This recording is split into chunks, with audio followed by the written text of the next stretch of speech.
Diretamente do Brasil, Brasília, Distrito Federal.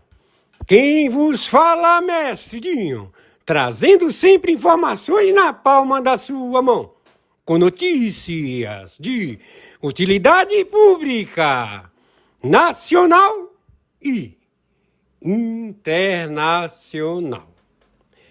O mestre Dinho, eu quero aqui, antes de iniciar esta live, eu quero falar sobre o Pix do juiz Oscar Aníbal Chapan.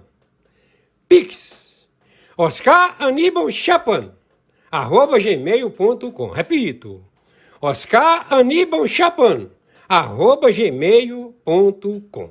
Está na descrição desse vídeo. Muito bom dia. Hoje, 21 de dezembro de 2025. Horário, 6 horas da manhã, 35 minutos. 300 bilhões de euros foram roubados. O maior default do mundo. O mundo está inadimplente, não tem dinheiro. Acabou o dinheiro na Rússia, na China, na Europa, nos BRICS. Estamos à captura dessa falsa identidade. Luiz Inácio Lula da Silva, espia da China, também vários do Mercosul. Eles também fazem parte desta organização e também da comunidade do euro. Mais de 300 bilhões de euros. Tudo falido. Então não tem dinheiro e eles estão querendo justificar com guerras atômicas. Então agora que eles se resolvam lá, os Estados Unidos da América estão bem financeiramente e o Brasil, as suas reservas estão intocadas. Está tudo suspenso na administração do aparelhamento do governo federal do Brasil. Os ministros do governo desta falsa identidade, Luiz Inácio Lula da Silva, o Alckmin, estão todos já com captura. Todos fazem parte de um grande roubo global com o Banco Central Brasileiro. Então já está a intervenção de mandato de 15 anos. Os Estados Unidos coloca a junta militar das Forças Armadas do Brasil, Exército, Marinha e Aeronáutica, com a administração do senhor Bolsonaro, que ganhou as eleições e que vai administrar, por ser um competente gestor, a sobrevivência da América do Sul. Durante 15 anos, a intervenção da República Federativa do Brasil. Todos os partidos comunistas, Centrão, todos estão envolvidos. Mais de 300 bilhões de euros foram roubados. O mundo está inadimplente, não tem dinheiro. Acabou. Não há dinheiro para nada. É o default da Europa. A Europa faliu. E também alguns países do Mercosul. Estamos já tomando providências da intervenção de Brasília. O governo federal do Brasil está totalmente corrompido. Esta instabilidade, ou seja, está totalmente corrompido. Ele está com todo um procedimento, desde os computadores da Dataprev, desde o sistema bancário, tudo corrompido. Então agora o Banco Central vai depor as unidades internacionais. O Banco Central do Brasil será confiscado, como também 56 bancos centrais, porque eles determinaram o extermínio da humanidade com vacinas da morte do Bill Gates. Então, o crime de genocídio praticado por falsa identidade que se faz chamar Luiz Inácio Lula da Silva e os seus ministros está em processo. Todos serão arguídos em oitivas. Está interditada a administração da República Federativa do Brasil. Não há dinheiro para ninguém. Entenderam? É um roubo qualificado. É genocídio em massa do Brasil. E o interventor, o cargo, a arbitragem internacional, o senhor Oscar Aníbal Tchapano, não pode permitir.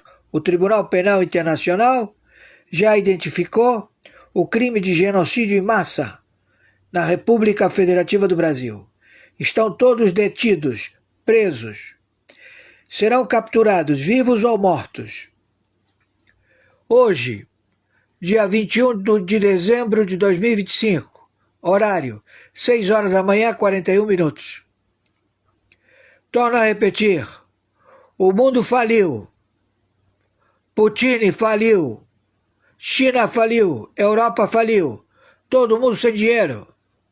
Também os BRICS, principalmente essa falsa identidade que se faz chamar Luiz Inácio Lula da Silva.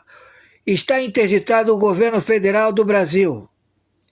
Todo o seu procedimento de pagamento tributário mundial no planeta, a intervenção, vai durar 15 anos. A junta militar do Exército da Marinha e da Aeronáutica procederá na intervenção que os Estados Unidos vão cercear através do sistema de inteligência em computação matemática estabelecido a administração de proceder à captura destes ladrões, partidos políticos, senadores, governadores, prefeitos, todos envolvidos. Então a intervenção é essa. Vai durar 15 anos. E quem assume a presidência é um civil, o senhor Bolsonaro. Se ele não estiver entre nós, ninguém assume. Somente a inteligência artificial. Então, é melhor que o senhor Bolsonaro esteja bem de saúde, para que haja um controle em eleições ou possibilidades. Todos os membros do Pleno do Supremo Tribunal Federal estão todos detidos, todos levados à prisão internacional.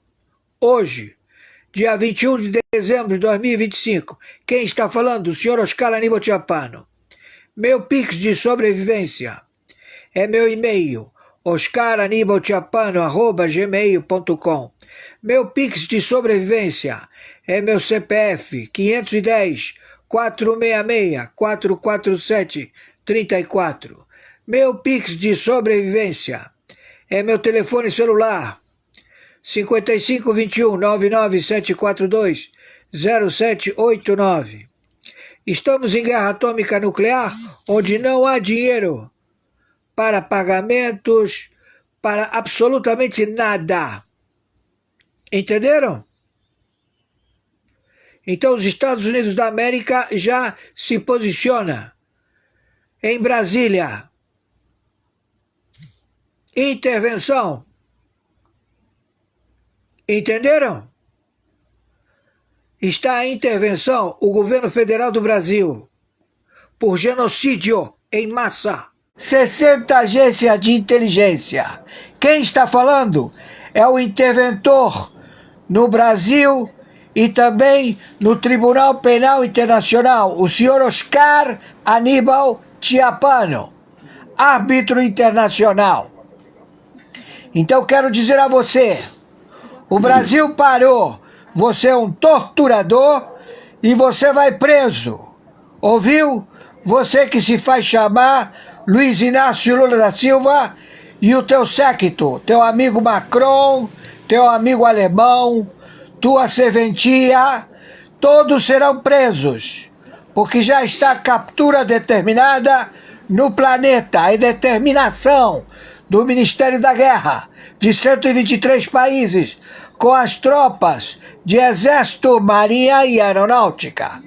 Nós estamos te dando a prisão imediata, você e o Xi Jinping que fugiu para Brasília.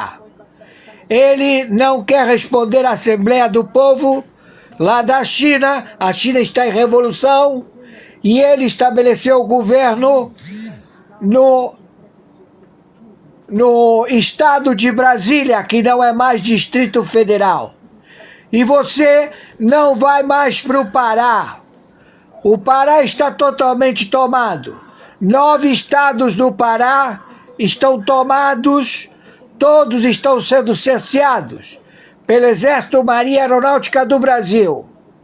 Todos estão prontos para combater o narcotráfico, porque estamos combatendo o teu Comando Vermelho, Comando da Capital, 88 facções, e também das Farc, do ELN, dos sicários da Chambal, do México. Estamos em guerra com o México, estamos em guerra com a Colômbia, com a Venezuela. Entendeu, seu filho da puta? Então nós estamos em guerra atômica nuclear. Estamos já à tua captura, seu filho da puta. Quem está falando aqui é o senhor Oscar Aníbal Chiapano, árbitro internacional. Estou determinando já várias vezes você e esses filhos da puta que ocupam o pleno do Supremo Tribunal Federal a que abdiquem imediatamente. Alexandre de Moraes, você tem prisão perpétua. Você, tua mulher e Gilmar Mendes, todos vocês aí estão presos imediatamente. A Lei Magnificat também atingiu a TV Globo, a CNN. Estamos já determinando o arresto de todo o capital das emissoras, dos conglomerados financeiros da TV Globo. Quem tiver negócio com a TV Globo também vai ter a Lei Magnificat. Quem tiver negócio com a CNN também vai ter problema com a Lei Magnificat. Está tudo caçado. Estamos entendidos? Quem está falando aqui é o interventor.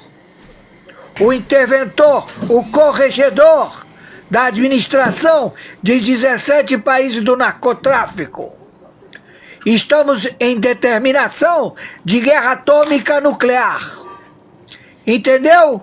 Narcoterrorista que se faz chamar Luiz Inácio Lula da Silva. Você e os teus ministros do crime que estão aí, todos presos e podem ser abatidos. Então estamos com a Interpol, a Europol, 60 agências de inteligência, a captura de você, seu filho de uma puta. Estamos com todo o Brasil parou. O Brasil parou, seu filho da puta. O crime de tortura que você impôs. Alexandre de Moraes, torturador, assassino, matou 6 acautelados na tua vara, seu filho da puta. Você está preso, seu filho da puta. Você, tua mulher, teus filhos. Todo mundo. Entenderam? Estou sendo claro? Aqui não tem ninguém brincando. Então hoje, estamos esperando o juiz para que determine a soltura imediata de todos os generais que estão sequestrados por este torturador espia sabotador louco chamado Alexandre de Moraes, Gilmar Mendes, Carmen Lúcia, Toffoli, Fachin, Zanin, todos vocês estão presos. A sentença, a mínima sentença é prisão perpétua, mas para o crime que vocês praticaram é pena capital. Morte por pelotão de fuzilamento, traição à pátria. Estamos em guerra, seus filha da puta. Entendeu? Então, quero ver você sair daí da África do Sul e ir para o teu amigo aí na África ou pretender voltar para a China. A China está cerceada. A China está levando bomba do Japão. Todas as unidades navais, todo o comércio da China está indo para o fundo do Pacífico. Estão alvejando todos os navios container da Rota da Seda. Entenderam? Todo o acautelamento da frota naval chinesa está em conflito no Pacífico. Japão está bombardeando já. Entendeu? Coreia do Sul, todo mundo se levantou contra a China, seu filho da puta. E esse Xi Jinping veio se acautelar no Hotel Blue Tree de Brasília. Vai levar um míssel na cabeça, seu filho da puta. Já é alvo. Então te prepara. Estamos em guerra atômica nuclear. Entendeu, seu filho da puta? Quem tá falando é o senhor Oscar Aníbal Tchapano. A internet não vai ser fechada, não há cerceamento nenhum em lugar nenhum do planeta. Macron, tu tá morto, Macron. Você, alemão, tu tá fudido. Você, rei da Inglaterra, tá fudido. Entenderam? Tudo descoberto. Vocês quiseram ganhar dinheiro trucidando, torturando a população do planeta, envenenando o povo. Você não manda em porra nenhuma. Você declarou guerra aos Estados Unidos da América, a 123 países do Tribunal Penal Internacional, signatários do Tribunal Penal Internacional. E nós somos os interventor. Estamos interventor. Arbitragem internacional. Justiça paga. Quem está falando? É o senhor corregedor internacional arbitral. Oscar Aníbal Tchapano. E tá tudo parado. Você roubou o agronegócio. Você roubou todos os empresários brasileiros. Você é um câncer a ser extirpado. Tu tá morto, filha da puta! Tá entendendo o que eu tô falando? E conforme determinação, meu Pix é meu e-mail. oscaranibaltchapano@gmail.com. Meu Pix é meu CPF 510-466-447-34. Meu Pix é meu telefone celular 5521-99742-0789. Prestem atenção. Brasília, Polícia Federal, Superintendente André, você está preso, conjuntamente com 10 superintendentes da Polícia Federal, narcotraficantes. Lewandowski, tu tá preso, filha da puta. Você e teu filho, por roubar os aposentados, por roubar o Fundo de Garantia do Trabalhador, institutos, também todos os posicionamentos em dinheiro foram todos descobertos. Alcolumbre, tu tá preso, filha da puta. Hugo Mota, tu tá preso. A casa caiu para vocês e para os partidos políticos. Estamos entendidos? E quero ver qual vai ser o filho da puta que vai fazer frente para levar bala. Entendeu? Então o Brasil parou. Acabou. Não funciona mais nada. Entendeu? Vamos tirar vocês daí. O povo tá marchando para Brasília e vamos tirar você daí, seu filho da puta. Solta Bolsonaro. As tarifas voltaram de 50%. Não foi anistiado o agro, o café, o suco de laranja e a puta que te pariu. Vocês todos estão na lei Magnificat. Acabou o mundo pra vocês, seus filhos da puta. Entenderam? Tô sendo claro, né? Muito bem. Estamos aqui atentos. Já em posição de alerta em Brasília. Estamos mandando as tropas. E vamos te pegar, filha da puta. Tu tá morto! Viralize isto o máximo possível.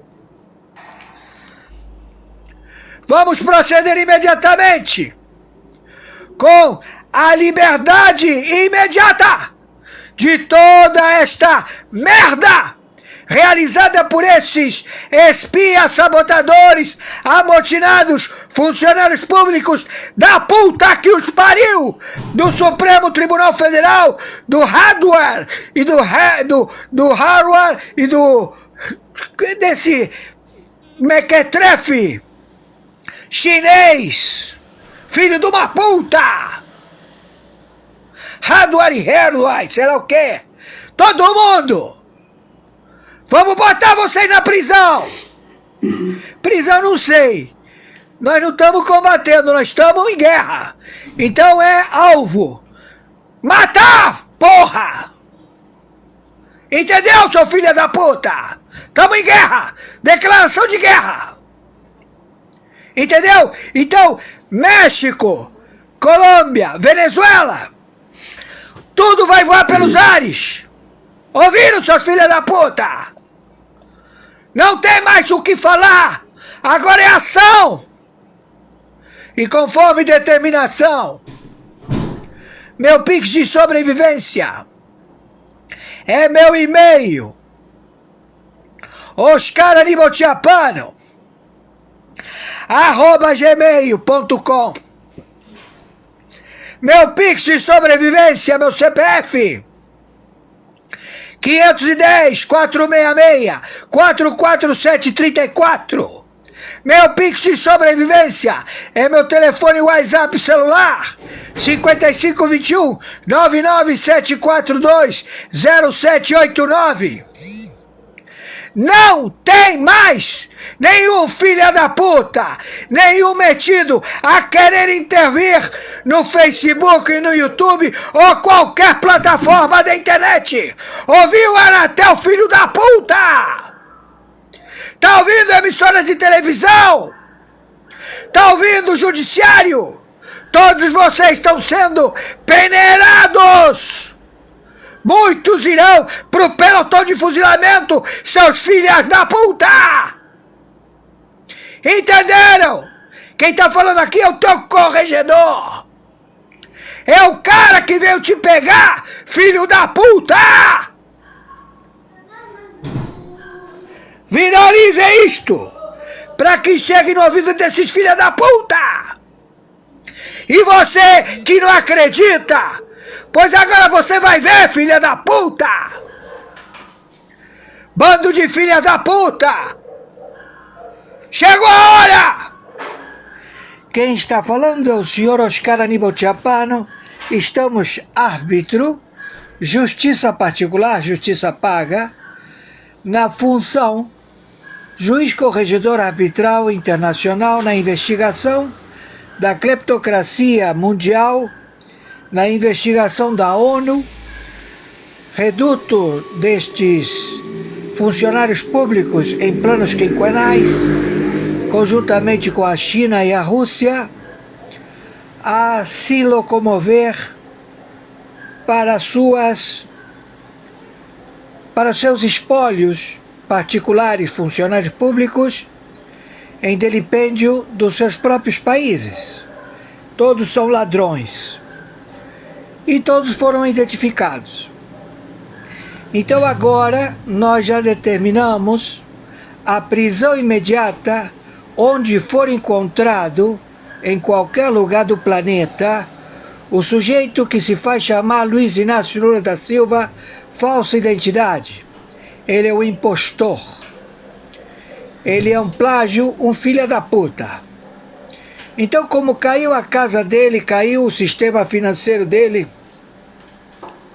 caíram todos os bancos, Rothschild, todos os bancos, Macron, Alemanha, a Europa inteira, todo mundo caiu, acabou também a membresia da OTAN, da NATO, acabou tudo, eles não têm averbação jurídica em seus países. Então, neste momento, eles procederam a sequestrar, está sequestrado o senhor Messias Bolsonaro através de uma atitude monocrática de um procurado internacionalmente pela Lei Magnifici, ele e sua família, que ocupa o cargo de ministro do Supremo Tribunal Federal, vice-presidente desse órgão na República Federativa do Brasil. Ele é o líder do cartel Comando da Capital, Comando Vermelho, 88 facções, 10 superintendências da Polícia Federal do tráfico de drogas e de armas, sendo 9 superintendências do Nordeste, onde ele sequestrou esses estados e onde ele vai estabelecer a Pátria Grande, lá no Pará, onde ele transferiram a administração pública de Brasília para o Pará. Eles estão querendo todos se refugiar no Pará. Tomaram 9 estados. E também os países que fazem fronteira com a Amazônia, todos do narcotráfico, eles todos estão engajados à guerra contra os Estados Unidos da América. Então, Alexandre de Moraes, sua família, o pleno da corte, da primeira turma, do Supremo Tribunal Federal, todos eles estão com a prisão internacional decretada e eles são alvos da CIA. Estamos já determinando o desfecho de que a operacionalidade de todos os agentes da CIA no território da República Federativa do Brasil podem proceder imediatamente contra estes terroristas que se fazem passar por membros do Pleno da Corte do Supremo Tribunal Federal. Todos da primeira turma, todos identificados, que roubaram todo o capital da República Federativa do Brasil, roubaram todo o dinheiro dos bancos domésticos, estão todos os bancos fechados, o Banco Itaú faliu, o Banco Bradesco faliu, o Banco do Brasil faliu, o Banco da Caixa Econômica faliu, e todo esse dinheiro foi já trasladado fora do território da República Federativa do Brasil. Estamos também ao encalço do presidente do Banco Central. Toda a equipe do Banco Central está sendo já estabelecido o conluio com este procedimento de logística de fintechs, chancelas na internet para o roubo de toda a população do Brasil. Então nós já identificamos tudo isto e o Alexandre de Moraes, este filho de uma puta, para demonstrar que o Lula, que não é o Lula, Luiz Inácio Lula da Silva, ele se faz chamar Luiz Inácio Lula da Silva, se evadiu para a África do Sul. Mas a África do Sul tem um tratado para que proceda imediatamente a prisão deste que se faz chamar Luiz Inácio Lula da Silva e seja transferido para os Estados Unidos da América. Ele é um terrorista filho da puta. Ele e todo o procedimento de governo, representantes do primeiro, segundo e terceiro escalão na República Federativa do Brasil. O senhor Messias Bolsonaro se encontra no momento sequestrado nas dependências da Polícia Federal no Distrito Federal de Brasília. Não é mais Distrito Federal. É o Estado de Brasília, ele não é mais Distrito Federal. Distrito Federal é o Pará. O Pará é o Distrito Federal. Brasília é o distrito do governo da China. Xi Jinping, ele estabeleceu a sua colônia, Brasil, em Brasília. Ele tomou toda a Brasília, tomou os estados que estão no sul do Brasil, alegando que é de sua propriedade. Os chineses. Estamos entendidos? Então Xi Jinping está situado no Blue Tree, Hotel Blue Tree, em Brasília, vizinho à residência da Presidência da República. Então o Brasil se encontra em guerra atômica nuclear contra os Estados Unidos da América. O pleno do Objetivo de Segurança Nacional, a tutela e curatela do Exército, Marinha e Aeronáutica se encontram impedidos, não estão se manifestando a esta posição de guerra contra os Estados Unidos da América. Então, este plágio chamado Luiz Inácio Lula da Silva decretou há poucas horas guerra contra os Estados Unidos da América, fazendo o levante de 17 países do narcotráfico na América do Sul para combater os Estados Unidos da América. E ele se encontra na América, se encontra na África do Sul. Então, nós já estamos procedendo com a captura deste terrorista no planeta.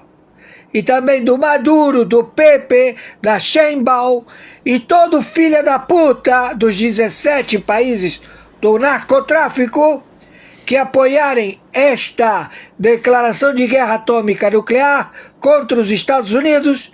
Já estamos procedendo com o aporte militar de extermínio. Uma vez iniciada a guerra, que já está em curso, não temos o que dialogar, não há como dialogar. Então, devemos dizer para toda a população do Brasil que está assinado o decreto do Ministério da Guerra, do Pentágono, a outorga mundial contra o narcotráfico global dos terroristas estabelecidos em todo o planeta. Então todas as constituições foram todas colocadas ao lado e entra a supraconstitucionalidade da defesa contra estes terroristas já identificados. Então o Brasil se encontra em guerra. Então estamos dizendo a você, funcionário da segurança, Polícia Federal, Polícia Civil, Polícia Militar, autarquias, corregedorias, todos vocês que atenderem a ordem monocrática deste filho da puta chamado Alexandre de Moraes, terão a mesma membresia que ele vai resgatar. Por enquanto, é um tiro na cabeça, dado pelos especialistas da CIA que já se encontram posicionados. Nós vamos proceder imediatamente à prisão imediata do pleno da primeira turma. O senhor Messias Bolsonaro corre risco de vida na Superintendência da Polícia Federal. Eles estabeleceram uma revolução civil onde o povo brasileiro já sai às ruas e todo mundo se encaminha para Brasília para estabelecer um confronto contra estes que apoiam a este filho de uma puta e a estes partidos de esquerda do PT. Você que é do PT, do Partido dos Trabalhadores, você que é do MST, você que tem alguma relevância política na Câmara de Vereadores, deputados estaduais, deputados federais, senadores, de partidos políticos de esquerda, todos vocês correm risco de vida. Todos vocês podem ser mortos. Então, não somos responsáveis porque vocês declararam guerra aos Estados Unidos da América. Quem está falando é o interventor do Tribunal Penal Internacional, o senhor Oscar Aníbal Chapano. Então vocês anteciparam e vocês querem ver acontecer, então vocês vão ver ainda hoje acontecer tiro, porrada e bomba. Entendeu? E não tem como retornar, não tem como, peraí, deixa disso, nos rendemos, não tem isso. Uma vez declarada a guerra, não temos como evitar o contingente das tropas e principalmente dos aviões encarregados à destruição de todas as suas membresias. Estão entendendo? Aqui não é uma atitude de mostrar força. Não. Aqui é guerra atômica nuclear. Eles estão querendo, você morador das favelas, 2.300.000 favelas, eles estão querendo jogar bombas, ou seja, os do Partido Trabalhista, do Partido dos Trabalhadores, todos os partidos, esse partido desse filho de uma puta, que ele foi descoberto, que ele é o financeiro há muitos anos, que ele sempre está no poder, ele sempre joga para quem estabelecido for a membresia e o pagamento de propina. Entenderam? Que ele já foi mencionado e que nós já o mencionamos, ele já está advertido, ele é um senador, ocupou a Casa Civil, saiu da Casa Civil porque começou o pleito em não ter legitimidade, então ele ficou fora, mas ele é aquele morde não assopra, não é? Então, este sujeito vai ser abatido também, presidente desse partido. Entenderam? Então, nós já localizamos estes sujeitos, já temos tudo em ordem e procedemos à tomada de força letal militar. Então, você, ministra do Supremo Tribunal Militar, esteja presa, você vai presa, detida. Você, general das Forças Armadas do Exército, está preso, detido. Isso de que você está querendo chegar a uma logística de não haver confronto, você é contra nós. Você é um vendido filha da puta, fardado de general do Exército. Então nós já estamos levantando todos os do Exército, Marinha e Aeronáutica ao combate contra o terrorismo deste filho de uma puta que se faz chamar Luiz Inácio Lula da Silva. Neste momento, agradecemos a Alexandre de Moraes por ele querer demonstrar que ele vai preso ou morto, ele, a mulher dele, os filhos dele vão pra puta que o pariu, vão pro colo do capiroto, seus filhos da puta, e vão todos morrer. Fachin, tá fudido. Zanin, tá fudido. Dino, tu tá morto. Toffoli, tu tá fudido. Vocês não podem sair da rua e nem permanecer nos seus edifícios porque vocês são alvo da CIA. A CIA vai botar uma bala no meio da testa de vocês. E estamos dizendo aos que operam na Anatel, há lives feitas no Facebook, no YouTube, porque nós estamos procedendo. Imediatamente, Brasil declarou guerra. Estamos em guerra e sequestraram o presidente da República, o senhor Jair Messias Bolsonaro, eleito. E que a USAID, a administração do Biden, do Obama, do Bush, do Clinton, além de fazer uma fraude mundial, estabeleceram os terroristas. E agora pegamos todos vocês.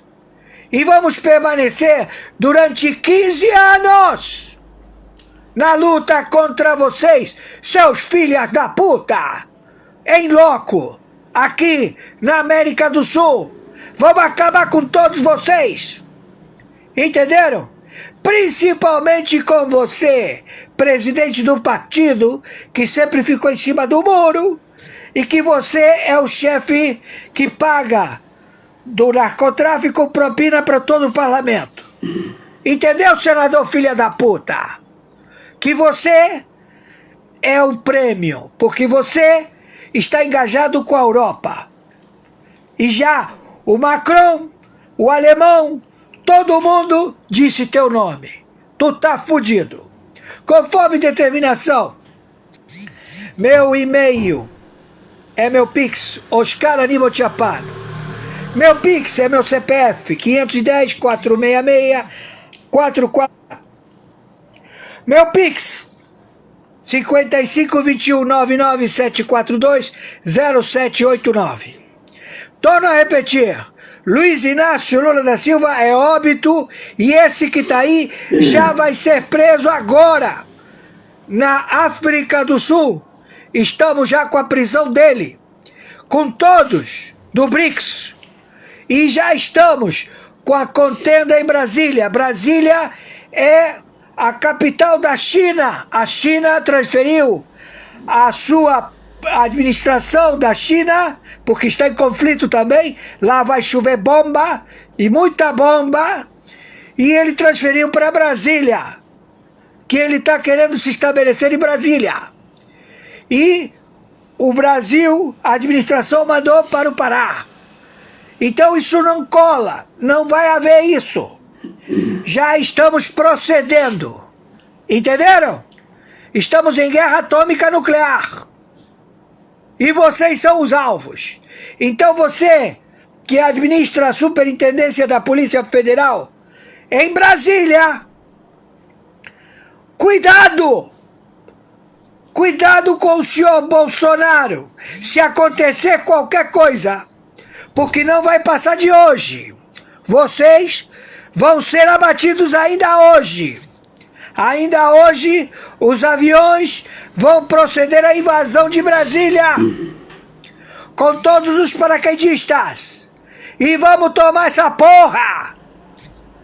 Entendido? E você do Exército, da Marinha e da Aeronáutica, se fizer frente, vai tomar tiro! Amotinado, filha da puta!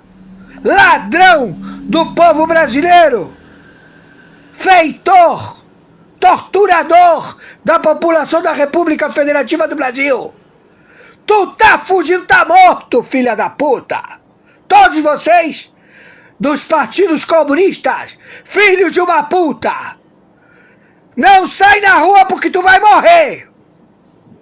Não fica no teu apartamento porque tu vai morrer. Entendido? Fui claro? Meus amigos e amigas patriotas, quem vos fala, mestre Dinho. Hoje, dia 21 de dezembro do ano de 2025, nós acabamos de assistir a live do juiz Oscar Aníbal Chapin. E agora, na sequência, vamos assistir as matérias, aquelas matérias que o juiz Oscar Aníbal Chapin envia todos os dias para o mestre Dinho. Vamos lá, a seguir! Olá Brasil, aqui é Rodrigo Passos trazendo para vocês mais uma edição do Viva Notícia, o canal que fala a verdade sem rodeios, como o povo gosta e merece. Gente, é bomba atrás de bomba. Lulinha, filho de Lula, segue dando trabalho, fazendo o STF perder noites de sono. Menos André Mendonça, que tem tocado o terror em cima da cambada. Lulinha está na ratoeira, amigo. Pode contar os dias, não tem como esconder mais. Se o filho do careca do INSS foi preso, a partir de agora é cada um para si. Lula já jogou a toalha em declaração à imprensa, com os olhos esbugalhados quando ficou sabendo da boca de uma jornalista militante que seu filho estava na mira da PF. Enfim, bomba atrás de bomba. Hoje aqui para você, onde te conto todos os detalhes, vamos lá. Meu amigo, minha amiga que está aí do outro lado, trabalhando duro para sustentar a família, pagando contas que não param de subir, você sabe muito bem o que é ver o dinheiro suado escorrendo pelo ralo por causa de esquemas escuros lá em cima. E hoje vamos começar direto pelo ponto que mais chama atenção nesse escândalo todo. A postura firme do presidente do Banco Central, Gabriel Galípolo, que veio a público defender a verdade e proteger seus técnicos de pressões inéditas no caso do Banco Master. Técnicos dedicados do Banco Central relataram um medo e uma pressão nunca vistos antes em investigações de instituições financeiras. Algo que chegou à imprensa, ao Ministério Público e à Polícia Federal, expondo um constrangimento institucional que abala a confiança no sistema. Diante dessa situação alarmante, Galípolo não se acovardou. Ele mandou um recado claro e direto, dizendo que os técnicos não devem ser intimidados de jeito nenhum, que ele próprio assumirá toda a responsabilidade pelas explicações e que tudo, absolutamente tudo, está documentado. Reuniões, contatos, decisões, mensagens, nada pode ser apagado ou silenciado. Como noticiado recentemente, em 18 de dezembro de 2025, Galípolo reforçou que o Banco Central tem tudo rigorosamente registrado e está à disposição total do Supremo Tribunal Federal para prestar esclarecimentos sobre a liquidação do Master. Essa atitude de liderança, alinhada aos valores conservadores de proteger os servidores honestos e priorizar a transparência, é um alento em meio ao caos, mostrando que ainda há quem defenda a verdade contra conchavos poderosos. Esse posicionamento de Galípolo ganha ainda mais peso quando vemos o rombo gigantesco deixado pelo Banco Master, comandado pelo banqueiro Daniel Vorcaro, liquidado pelo Banco Central após a Polícia Federal revelar um esquema de fraudes estimado em 19 bilhões de reais, com impactos que chegam a 41 bilhões no Fundo Garantidor de Créditos. Imagina só, o banco vendia carteiras de crédito sem lastro real, títulos fictícios que enganavam investidores comuns, fundos de pensão estatais e queimaram recursos pagos indiretamente por todos nós, contribuintes que ralam todo dia. Mais de 1,5 milhão de investidores foram prejudicados. Prejuízos bilionários que vão cair no colo do cidadão de bem, enquanto os responsáveis parecem receber proteção nas altas esferas.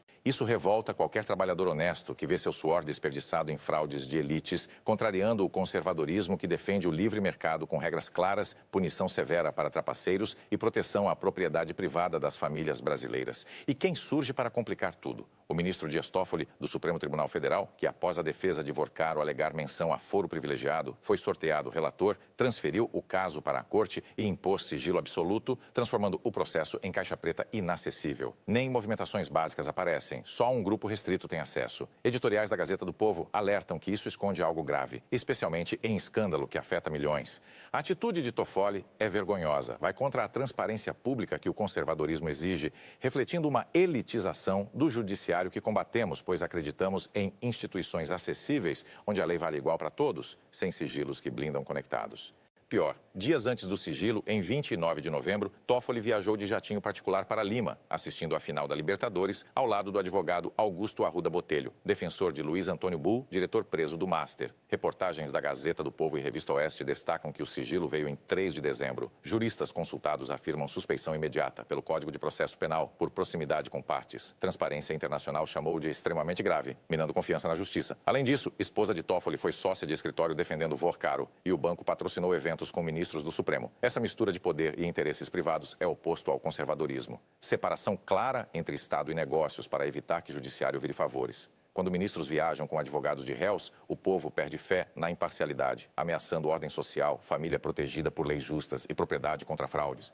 Por que tanto esforço para esconder caso com dinheiro público e prejuízo ao trabalhador? Contraria conservadorismo, transparência nos atos públicos, responsabilidade individual, proteção ao suor comum. Nós valorizamos família, trabalho honesto, ordem moral, não aceitamos manipulação financeira por elites enquanto o povo paga. Verdadeiro conservadorismo luta por igualdade perante lei, sem privilégios para jatinhos e advogados caros. Quando justiça opera sombras, como Gazeta do Povo alertou, vira buraco negro, sofrendo nação produtiva que acorda cedo sem foro.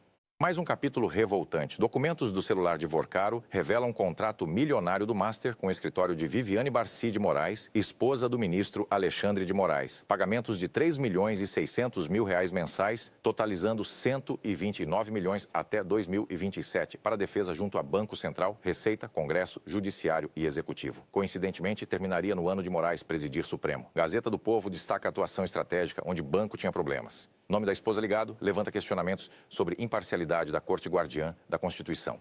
Ligação familiar com contratos suspeitos é inaceitável, reforçando necessidade de ética pública conservadora, onde familiares de autoridades não se beneficiam. Povo que luta por moral familiar vê erosão de valores societais, exigindo investigações para restaurar confiança. Galípolo, ao documentar tudo e se colocar à disposição do Supremo, mesmo após retomada autorizada por Toffoli em 15 de dezembro, com oitivas e quebras de sigilo possíveis, mostra que Banco Central não se curva a pressões. Isso alinha com conservadorismo. Blindar instituições contra influências externas, priorizando transparência para cidadão não pagar erros alheios. Celular de Vorcaro causa temor em Brasília, podendo revelar conexões profundas com políticos e judiciário, ampliando o escândalo além fraude isolada, ameaçando integridade nacional. Conservadores defendem investigações implacáveis para cortar raízes corruptas, pois sem moralidade no poder, família perde base segura. Meu Brasil, isso lembra pilares conservadorismo verdadeiro, defesa, liberdade econômica sem conchavos, luta contra a corrupção, drenando recursos familiares, exigência juízes imparciais, sem amigos íntimos, de investigar. Quando o judiciário mistura interesses privados, perde confiança em instituições, país refém de poucos. Cidadão comum, pagando impostos altos, merece respostas claras, não sigilos, protegendo poderosos. Conservadores de raiz defendem ordem, moralidade pública, direito à verdade. Sem isso, não há nação forte nem futuro filhos. Caso Master testa instituições, reformem para servir povo com transparência e responsabilidade ou perdem legitimidade. Galípolo, protegendo técnicos e documentando tudo, aponta caminho, mas Supremo deve seguir, levantando sigilo para a luz entrar e justiça sem favores. Fiquem atentos, Brasil. Viva a Notícia continua vigilante. Povo não esquece. Justiça verdadeira prevalece um dia. Boa noite, Deus abençoe pátria. A noite caía pesada sobre a periferia de São Paulo. O silêncio era quebrado apenas pelo latido distante de cães e pelo ronco abafado de motores que se aproximavam. 4 caminhonetes pretas avançavam sem faróis pela rua estreita, como predadores caçando na escuridão. Dentro delas, 17 homens armados até os dentes. Fuzis automaticamente carregados, pistolas nos coldres, granadas penduradas nos coletes. Todos vestindo preto, todos em silêncio. Eles eram membros do primeiro comando da capital. E aquela noite não era uma noite comum. Era a noite da vingança, o alvo. Uma casa de 2 andares no final da rua, paredes pintadas de branco já desbotado, grades nas janelas, um portão de ferro enferrujado. Aos olhos de qualquer um, apenas mais uma residência humilde numa favela paulistana. Mas, para o primeiro comando da capital, aquela casa representava traição, representava desonra, representava sangue que precisava ser derramado. Dentro daquela casa, segundo as informações que haviam recebido, estava Rodrigo, conhecido nas ruas como Fantasma, um ex-integrante da facção que havia roubado 250 quilos de cocaína de um ponto de distribuição no Jabaquara. 250 quilos, que valiam mais de 3 milhões de reais. Rodrigo havia desaparecido há 2 semanas, mas naquela noite, um delator havia entregado sua localização. O líder da operação era Marcão, um homem de 1,90 m de altura, braços cobertos de tatuagens, cicatriz profunda, atravessando o rosto do olho esquerdo até o queixo. Marcão não tinha piedade. Ele havia executado pessoalmente mais de 30 pessoas ao longo de sua carreira no crime, e aquela seria apenas mais uma. As caminhonetes pararam a 50 metros da casa. Os homens desceram em silêncio militar, verificando suas armas, ajustando os coletes. Marcão olhou para o grupo e fez um sinal com a mão. Todos avançaram, movendo-se nas sombras como fantasmas mortais. O que eles não sabiam, o que ninguém poderia imaginar, era que aquela casa não era o que parecia. Aquela casa era uma armadilha. E dentro dela, nos telhados adjacentes, nas janelas estrategicamente posicionadas, escondidos como serpentes esperando o momento certo para o bote, estavam 25 atiradores de elite da Polícia Militar de São Paulo. A Operação Águia Noturna estava prestes a começar, e ninguém sairia dali da mesma forma que entrou. Mas como a polícia sabia? Como 25 dos melhores atiradores do estado estavam ali, naquele momento exato. E o que realmente aconteceria quando o primeiro comando da capital cruzasse aquele portão? Antes de continuar, se você está gostando dessa história de ação real, não esqueça de se inscrever no canal Sombras e Salvação e ativar o sininho para não perder nenhum episódio. Agora vamos descobrir como essa operação foi planejada. Para entender essa noite, precisamos voltar 3 semanas no tempo. Tudo começou com um telefonema anônimo para a Divisão de Operações Especiais da Polícia Militar. A ligação foi atendida pelo capitão Bruno Henrique Almeida, um veterano de 15 anos de carreira, especialista em operações de alto risco. A voz do outro lado era trêmula, nervosa, mas determinada. Capitão, eu tenho informações sobre o primeiro comando da capital. Informações que podem desmantelar uma célula inteira. Bruno Henrique ativou imediatamente o protocolo de gravação. Informantes eram sempre arriscados, muitas vezes mentirosos, mas havia algo na voz daquele homem que parecia genuíno. Estou ouvindo, respondeu o capitão, mantendo o tom neutro. Meu nome é Diego. Eu era do movimento, mas eles mataram meu irmão há 2 meses. Disseram que ele era dedo duro, mas era mentira. Ele nunca entregou ninguém. Mataram ele por causa de uma dívida de 3 mil reais com um traficante local. Desde então, eu jurei que ia derrubar essa organização. Bruno Henrique fez anotações rápidas. Continue. Tem um cara chamado Rodrigo, o Fantasma. Ele roubou uma carga grande da facção. 250 quilos de pó. O Marcão, você conhece o Marcão? Conheço o nome, respondeu o capitão. Marcão estava na lista dos 15 criminosos mais procurados de São Paulo. Homicídio qualificado, tráfico internacional, extorsão, sequestro. Um currículo extenso de violência. O Marcão está caçando o Rodrigo. E eu sei onde o Rodrigo está escondido. Mais importante, eu sei quando o Marcão vai atacar. O coração de Bruno Henrique acelerou. Essa era a oportunidade que ele esperava há anos. Uma chance de capturar não apenas um, mas possivelmente dezenas de membros ativos da maior organização criminosa do Brasil. Onde e quando? Diego forneceu o endereço e a data. Daqui a 3 semanas, numa terça-feira, às 22 horas. A inteligência seria confirmada nos dias seguintes através de escutas telefônicas e vigilância. Por que você está me contando isso? Perguntou Bruno Henrique, sempre desconfiado. Houve uma pausa longa. Quando Diego finalmente respondeu, sua voz estava carregada de dor e raiva, porque eu quero ver todos eles na cadeia, quero que paguem pelo sangue inocente que derramaram, pelo meu irmão, pelas mães que choram seus filhos. Eu quero justiça, capitão. A ligação foi encerrada, e a partir daquele momento, a Operação Águia Noturna começou a ser planejada nos mínimos detalhes. Nas semanas seguintes, Bruno Henrique reuniu uma equipe de elite. 25 atiradores, todos com experiência em operações de alto risco. Homens e mulheres que haviam passado pelos treinamentos mais rigorosos das forças especiais. Cada um deles havia sido escolhido por sua precisão, frieza sob pressão e capacidade de tomar decisões em frações de segundo.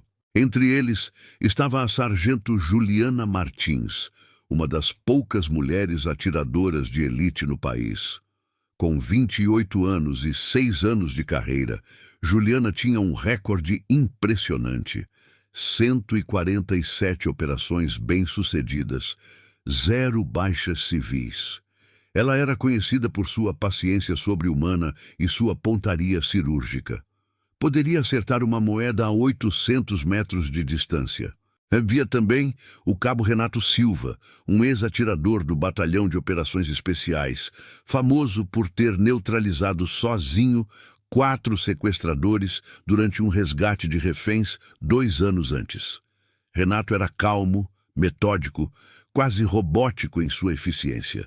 E havia o experiente tenente-coronel Mário Augusto, com 32 anos de polícia, veterano de centenas de operações. Mário seria o coordenador tático no terreno, o cérebro por trás de cada movimento. Durante 3 semanas, a equipe estudou o local. Utilizaram drones para mapear cada ângulo, cada telhado, cada possível rota de fuga. Analisaram padrões de movimento na área, horários de maior movimento civil, rotas de acesso e escape para as caminhonetes. A casa escolhida foi preparada. Rodrigo, o fantasma, nem sequer existia. Era uma criação da inteligência policial. Mas para tornar a isca crível, plantaram sinais. Um homem parecido foi visto entrando e saindo da casa em horários estratégicos, sempre de boné e óculos escuros. Conversas telefônicas foram interceptadas e informações falsas foram vazadas através de canais que sabiam estar sob escuta da facção. Era um jogo de xadrez mortal e cada peça estava sendo movida com precisão cirúrgica. Na noite anterior à operação, Bruno Henrique reuniu toda a equipe num galpão abandonado fora da cidade. Havia tensão no ar, mas também determinação. Amanhã à noite, começou o capitão, sua voz ecoando no espaço vazio, nós enfrentaremos 17 criminosos altamente armados e extremamente perigosos. Eles virão para matar. Não terão hesitação. Não terão piedade. E nós precisamos estar prontos para responder com força proporcional, mas também com inteligência e precisão. Ele pausou, olhando nos olhos de cada um de seus soldados. Nosso objetivo é capturar o maior número possível vivo. Mas se algum deles apontar uma arma para vocês ou para civis, vocês têm autorização para neutralizar a ameaça. A vida de vocês e a vida de inocentes vem primeiro, sempre. Juliana levantou a mão. Capitão, qual é a probabilidade de resistência? Bruno Henrique não mentiu. 98%. Esses homens não se renderão facilmente. Muitos deles preferirão morrer a voltar para a prisão. Um silêncio pesado tomou conta do galpão. Mas nós temos a vantagem, continuou o capitão. Nós temos o elemento surpresa. Eles não sabem que estamos lá, e quando descobrirem, já será tarde demais. A reunião terminou com todos revisando suas posições, testando equipamentos, conferindo munição. Cada detalhe foi verificado 3 vezes. Não poderia haver margem para erro. Às 18 horas do dia seguinte, os 25 atiradores começaram a se posicionar. movendo-se individualmente, vestidos como civis, chegaram à área ao longo de 4 horas. Um por um, ocuparam suas posições. Nos telhados das casas vizinhas, dentro de cômodos vazios, com visão estratégica, atrás de muros com ângulos de tiro perfeitos. Juliana estava posicionada num telhado a 150 metros da casa-alvo, com visão completa da rua de aproximação. Renato estava dentro de uma casa abandonada ao lado, janela coberta por uma cortina escura com um pequeno orifício para o cano de seu rifle de precisão. Mário Augusto coordenava tudo de uma van camuflada estacionada 3 ruas adiante. Às 21h45, os rádios crepitaram. Alvos avistados, 4 veículos aproximando-se pela Avenida Nordeste. Confirmado, 17 ocupantes, todos armados. Bruno Henrique, posicionado no telhado mais alto da área, olhou através de seu binóculo de visão noturna. Lá estavam eles, as caminhonetes pretas se movendo como uma matilha de lobos. Todos em posição, ele sussurrou no rádio. Aguardem meu sinal. Ninguém atira até minha ordem. Repito, ninguém atira até minha ordem. 25 vozes responderam em sequência. Confirmado. O cerco estava montado, a armadilha estava pronta. E o primeiro comando da capital estava prestes a cometer o maior erro de suas vidas. As caminhonetes pararam. Marcão desceu primeiro, fuzil automaticamente em mãos, olhos escaneando a rua. Algo nele, algum instinto primitivo forjado por anos de violência, diz que havia algo errado. A rua estava quieta demais. Nenhum movimento nas janelas, nenhum som de televisões ou conversas. Fica esperto, ele murmurou para seus homens.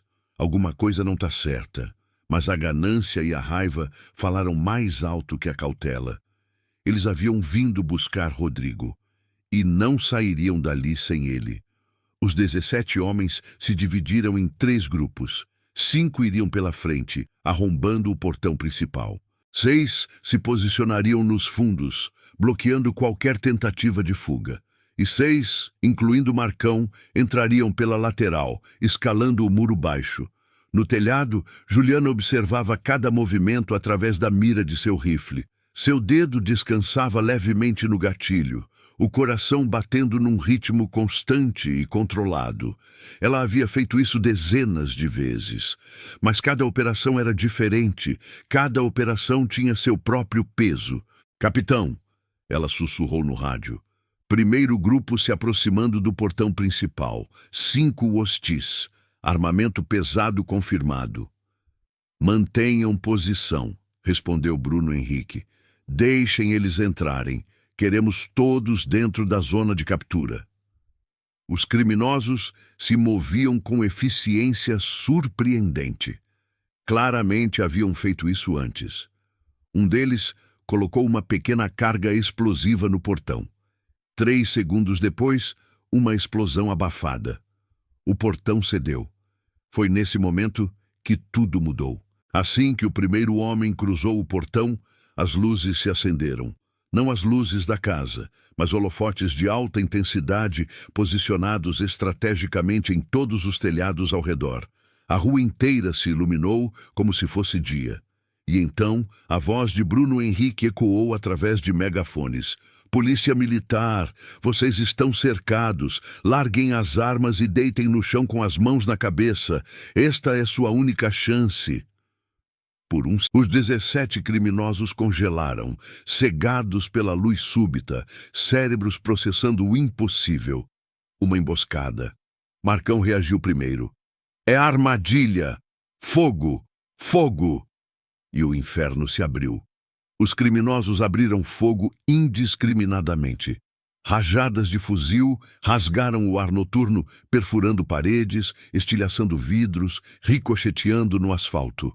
Era caos puro, violência descontrolada, alimentada pelo pânico e desespero. Mas os atiradores de elite não responderam imediatamente. Eles esperaram. Esperaram pelo comando, porque cada tiro deles tinha que contar, cada bala tinha que ter um propósito.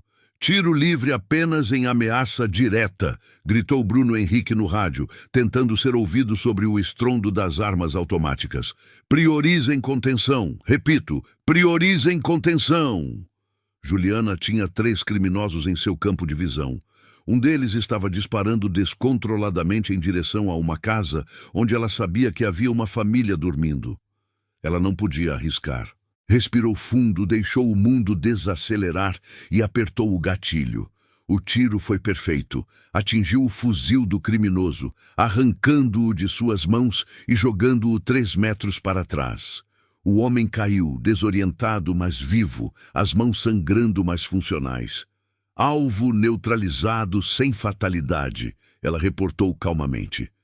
Renato, da janela adjacente, tinha 2 criminosos tentando arrombar uma porta para usar como refúgio. Ele disparou 2 vezes. A primeira bala atingiu o ombro do primeiro homem, derrubando-o. A segunda atingiu a perna do segundo, impedindo sua fuga. 2 alvos neutralizados, sem fatalidade, reportou Renato.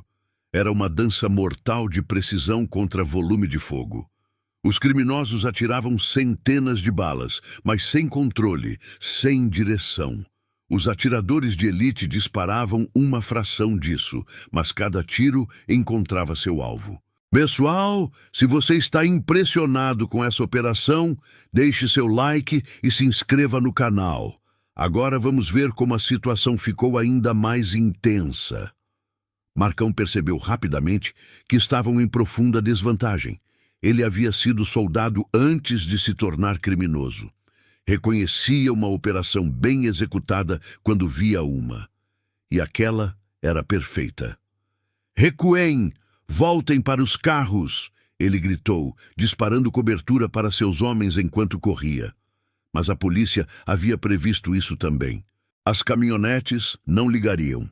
Durante a noite, enquanto os criminosos planejavam seu ataque, uma equipe especializada havia desativado discretamente os sistemas de ignição de todos os 4 veículos.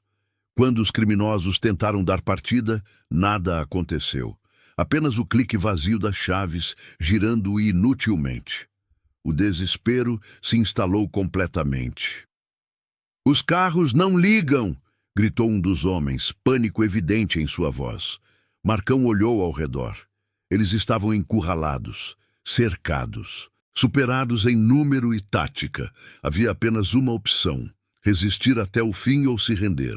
E Marcão não era homem de se render. "Peguem reféns!" ele ordenou, a mente calculando friamente. "Invadam as casas! Peguem famílias!" Era a carta mais desesperada e a mais perigosa. 3 criminosos conseguiram arrombar a porta de uma casa 2 ruas abaixo. Dentro havia uma família: pai, mãe e 2 filhos de 7 e 9 anos. Os gritos da família perfuraram a noite. Bruno Henrique sentiu seu estômago apertar. Aquilo era exatamente o que ele tinha temido. Exatamente o cenário que transformava uma operação bem-sucedida em tragédia. "Equipe Bravo, reportem", ele disse no rádio, forçando calma em sua voz. 3 hostis invadiram residência na Rua das Acácias, número 37. Confirmado, 4 civis, incluindo 2 crianças. Os hostis estão armados e em pânico. Isso mudava tudo. Agora não era apenas uma questão de capturar criminosos. Era uma questão de salvar vidas inocentes. Equipe Charlie, preparem entrada tática. Equipe Delta, mantenham cobertura. Atiradoras Juliana e Márcia, vocês têm visual da casa? Afirmativo, respondeu Juliana. Ela já havia reposicionado seu rifle, agora mirando as janelas da casa invadida. 2 hostis visíveis, um mantendo a família no canto da sala, outro na janela usando a criança como escudo. As palavras gelaram o sangue de todos no canal de rádio. Um adulto covarde usando uma criança como escudo humano. Não havia nada mais vil. "Capitão", disse Juliana, sua voz ainda calma, mas com uma borda afiada. "Eu tenho o tiro, 45 graus, janela sudeste. Posso neutralizar sem risco ao menor." Bruno Henrique fechou os olhos por um segundo. Essa era a decisão que definiria tudo. Confiar na habilidade de Juliana ou arriscar uma negociação que poderia terminar em tragédia. Juliana, ele disse finalmente, você tem experiência. Eu confio no seu julgamento. Se você diz que tem o tiro, então você tem autorização. Mas apenas se tiver 100% de certeza. Entendido, capitão, 100%. Juliana ajustou sua posição, controlou a respiração. O vento estava calmo, apenas uma brisa leve da esquerda. Distância, 182 metros. O criminoso estava segurando o menino de 9 anos pela frente, o cano do revólver pressionado contra a cabeça da criança. Mas havia uma abertura, pequena. Apenas 8 centímetros entre a cabeça da criança e a cabeça do sequestrador. 8 centímetros, a diferença entre vida e morte. Ela calculou tudo. A queda da bala, a deriva do vento, o tremor natural do próprio corpo. Então, naquele espaço entre 2 batimentos cardíacos, quando o corpo está perfeitamente imóvel, ela apertou o gatilho. O tiro ecoou. Por um momento que pareceu eterno, ninguém se moveu. Então o criminoso caiu para trás, um orifício perfeito em sua testa, o revólver caindo harmlessly de suas mãos. A criança estava ilesa, nenhum arranhão. Alvo neutralizado, reportou Juliana, sua voz traindo apenas um leve tremor. Menor insegurança. Lágrimas de alívio encheram os olhos de Bruno Henrique. Bom trabalho, Juliana. Excepcionalmente bom trabalho. A equipe Charlie invadiu imediatamente, resgatando a família. Os outros 2 criminosos, vendo seu companheiro morto e cercados por policiais fortemente armados, largaram as armas e se renderam. 3 a menos. 14 ainda resistindo. Nas 2 horas seguintes, foi uma batalha de paciência. Os criminosos restantes haviam se entrincheirado em diferentes posições. Alguns dentro da casa-alvo original, outros espalhados por construções abandonadas próximas. Eles sabiam que não tinham saída, mas se recusavam a se render. Marcão estava entre os que ocupavam a casa-alvo. Ele havia transformado o local numa pequena fortaleza, usando móveis para barricadas, disparando através de buracos nas paredes. Bruno Henrique estabeleceu comunicação através de um megafone. Marcão, sabemos que é você. Não há saída. Você está cercado por mais de 50 policiais. Entregue-se e ninguém mais precisa morrer. A resposta foi uma rajada de fuzil que passou a metros do capitão. Acho que isso é um não, murmurou Renato, posicionado com visão direta para a janela onde Marcão estava escondido. As horas se arrastavam. A polícia não tinha pressa. Tempo estava do lado deles. Eventualmente, os criminosos ficariam sem munição. Eventualmente, a exaustão e o medo venceriam. Um por um, os criminosos começaram a se render.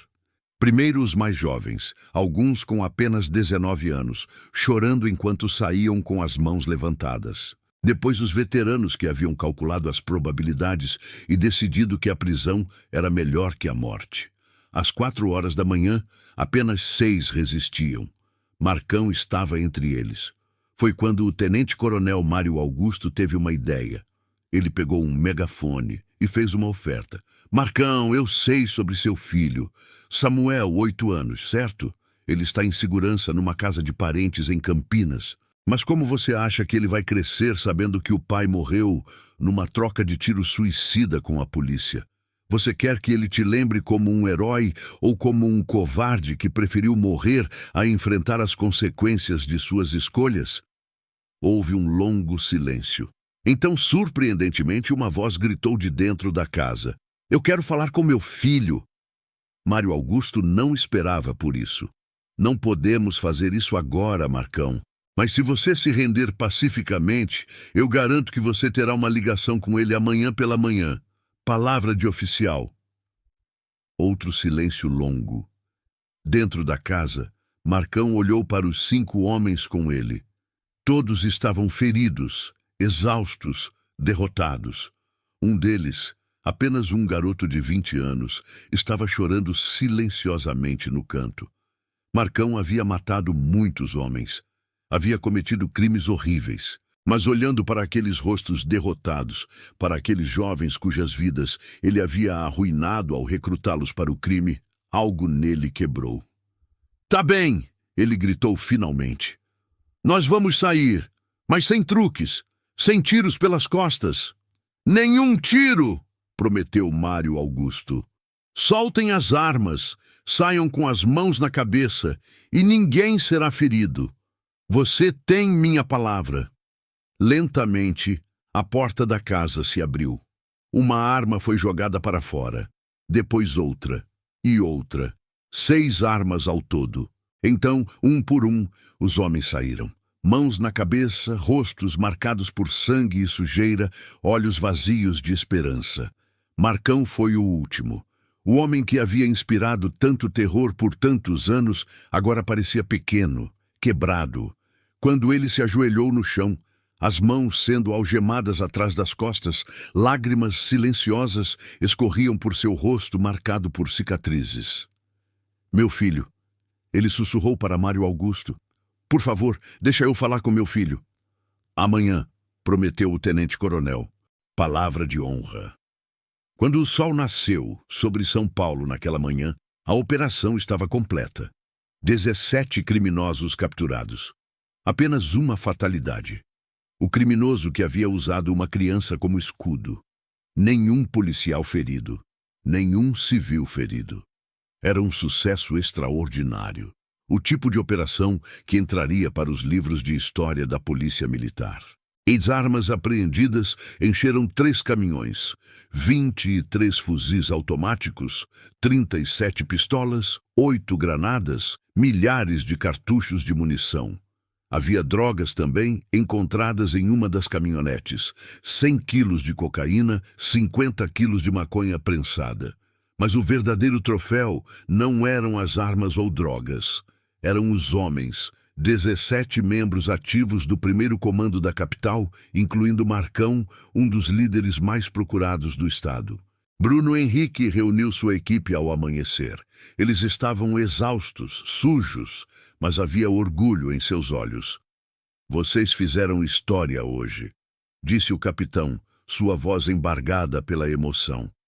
"Vocês mostraram o que significa verdadeiro profissionalismo. Precisão sobre força bruta, inteligência sobre violência e, mais importante, vocês salvaram vidas. Não apenas capturaram criminosos, mas protegeram famílias inocentes."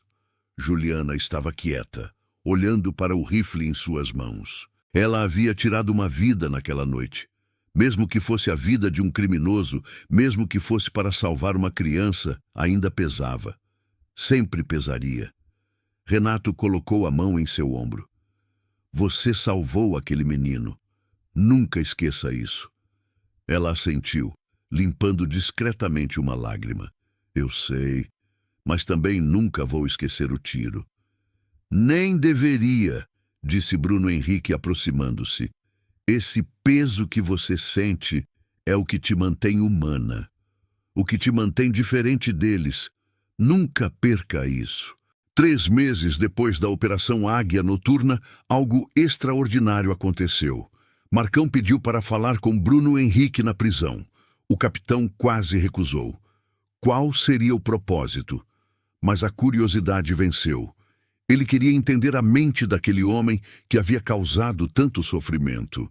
A sala de visitas era fria, paredes cinzentas, uma mesa de metal entre eles. Marcão estava diferente, mais magro, os olhos menos duros. Ele havia raspado a cabeça e as tatuagens em seus braços estavam parcialmente cobertas por uma camisa de manga longa fornecida pela prisão. "Por que você queria me ver?" perguntou Bruno Henrique. Marcão olhou para suas mãos algemadas por um longo momento antes de responder. "Eu queria te agradecer." O capitão franziu a testa. "Agradecer? Por não me matar, por me dar a chance de ver meu filho, por me lembrar que eu sou mais que os crimes que cometi." Bruno Henrique não esperava por isso. Você ainda vai passar décadas na prisão, Marcão. Talvez o resto de sua vida. Eu sei, e eu mereço. Mas pelo menos eu vou passar esse tempo vivo. E meu filho vai poder me visitar. Vai poder me conhecer. Não como o monstro que eu era, mas como o homem que eu estou tentando me tornar.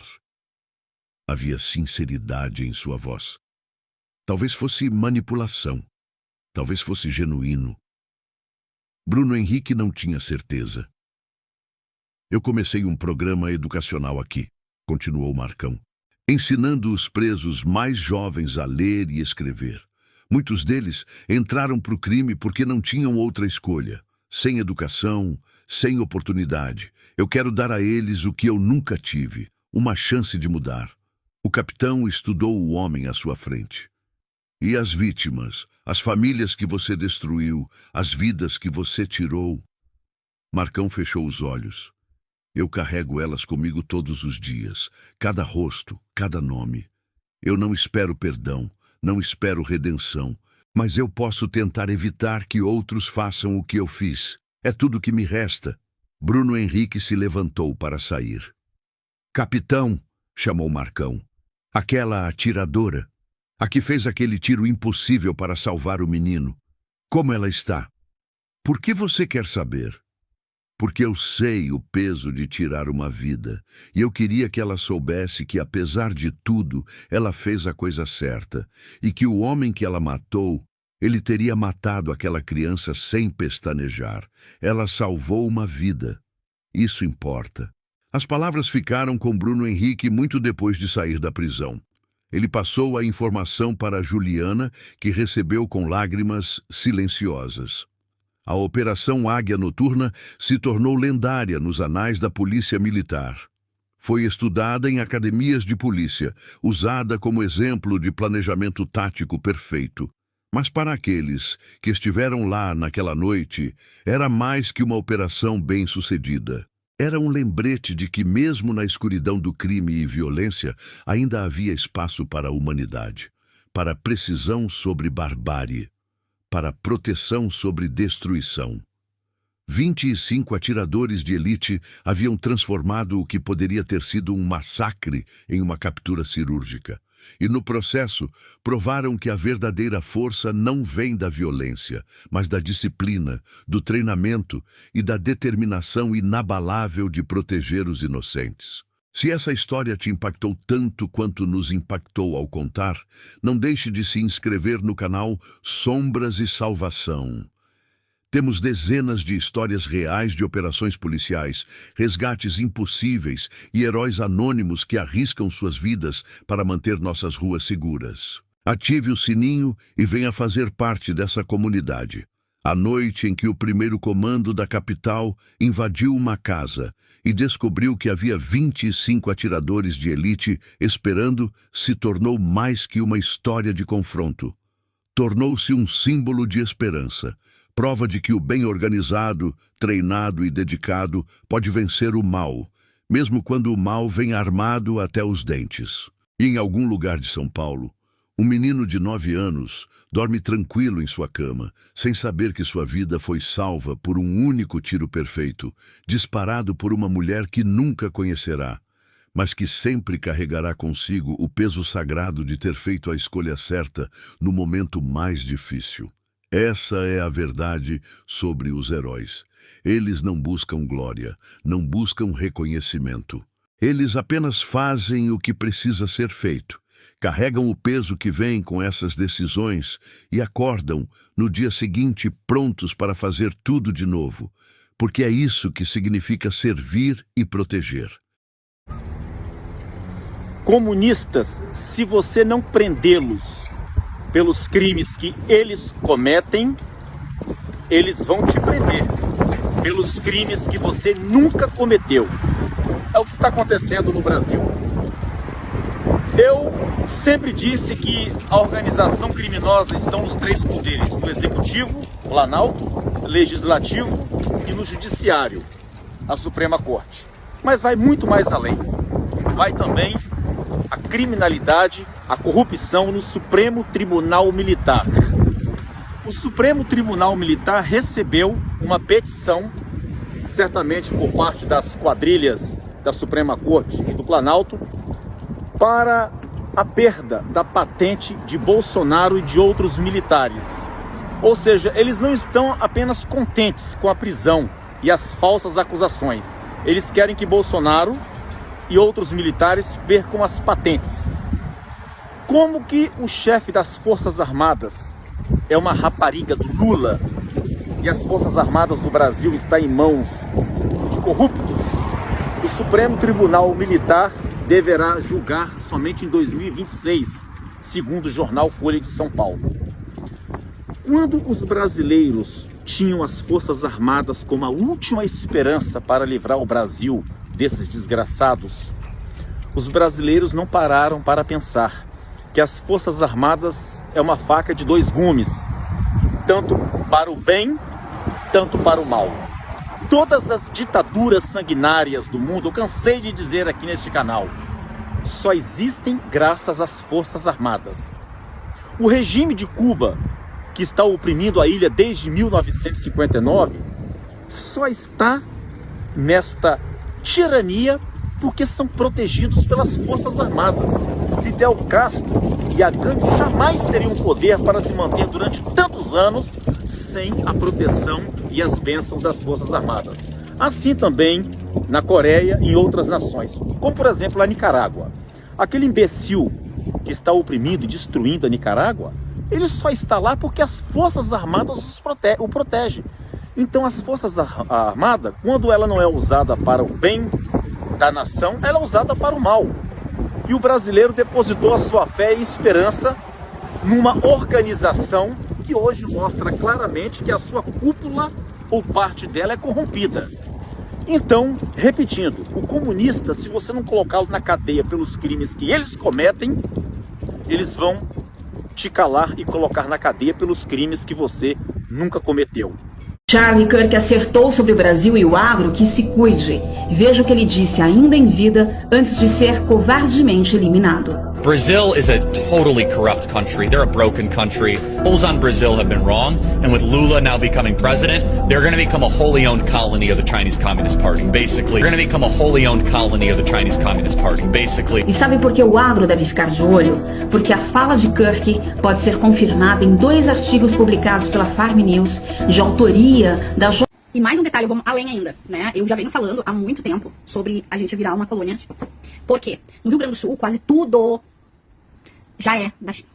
Tipo, empresas de energia, todas, sem exceção, é da China. Inclusive as barragens que supostamente, né, encheram de água e explodiram, né, não deu conta, não deu vazão, adivinha de quem é? Da China. As terras aonde o rio passou, com tudo que aconteceu no Rio Grande do Sul, estão sendo desapropriadas e vendidas para quem? Vendidas, entre aspas, né? Só uma chance, né? E na verdade isso já vem acontecendo há muito tempo, não é de agora. Então, gente, e aí essa semana a China publicou um documento falando sobre as terras raras no Brasil. Então, assim, essa questão aí do Trump ter recuado, entre aspas, sobre a lei, né, Magnitsky, do Alexandre de Moraes, isso aí tem a ver com provavelmente com esse documento que a China publicou.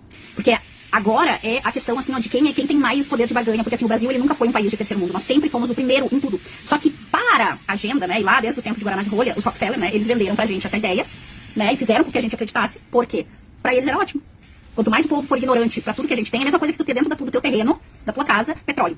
Se tu sabe que tem, tu não vai vender o terreno, tu vai vender o petróleo, certo? E vai vender aos poucos, vai vender ali os litros, né? E vai fazer dinheiro a vida inteira, até pra milésima geração. Agora, se tu não tem, se tu é um ignorante, não sabe onde tu tá pisando, se tu não sabe aquilo que tu tem de verdade, chega alguém ali e diz assim, ó, te dou 50 reais aí por esse teu terreno aí. Aí tu tá precisando de grana, é um exemplo, tá, gente? É umas porradas lá, sei lá, 100 mil reais no teu terreno, tu vai vender. Tu tá precisando de grana, tu não sabe que tu tá precisando do petróleo, mas ele sabe.